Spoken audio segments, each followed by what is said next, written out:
Today is the first day of spring, and what kind of science geeks would we be if we didn't ask, what is spring?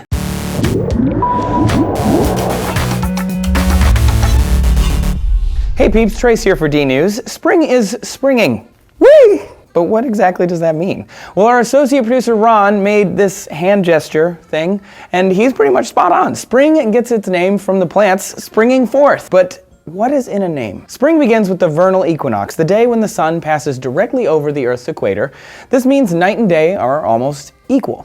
It signifies the beginning of spring for the Northern Hemisphere and fall for the Southern Hemisphere. So if you're watching from the southern side of the planet, hey, for simplicity, please just swap the seasons out from here on out, okay? Thanks. You likely learned spring starts on March 21st, but though seasons may seem like concrete things, they are constantly in flux. They're based on a lot of astronomical understanding. Earth is spinning on a tilted axis and then constantly flying around the sun, and all of this movement changes when the equinox occurs year over year over year. For example, this year, the equinox happened already for us on the eastern seaboard, 7:02 a.m. today. But in other years, it's happened on the 21st, it's happened on the 19th. The Earth's tilt isn't exact, and the gravity of other planets and astral bodies pull the Earth this way and that, so things get a little tricksy. Mostly, we measure the spring by the change in the weather.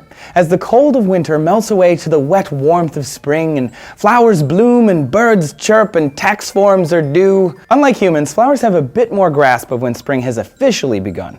Evolution of flowering plants happened around 100 million years ago, so they've got this down to perfection. The key isn't warmth, but cold. Inside of a flower's DNA is a gene that tells it when it's okay to bloom, and as winter progresses, that gene just shuts off. Then once spring arrives, that anti-blooming gene is disabled, but the flower still can't bloom too early, because if a late frost happens, it could kill the little guy. From here, it relies on the amount of sunlight it receives in a given day. Too little, and it's not passed to the vernal equinox, so it sits and it waits. Post-equinox, another set of genes fires up and tells the flower to bloom, bloom, bloom, bloom, and flowers and plants spring forth. Nerd sidebar. There is so much more than warm weather, thunderstorms, plants, and other things to spring. That flower next to the sidewalk is living its life because of how our planet is aligned in relation to a star. A star! Science is freaking incredible. End nerd sidebar. Got any amazing plans for the spring? Share some fun ideas down in the comments. I am ready to get back out there for some hiking and some camping and some road tripping. If you like DNews, make sure you subscribe and find us on Facebook and Twitter. Thanks for watching. See ya.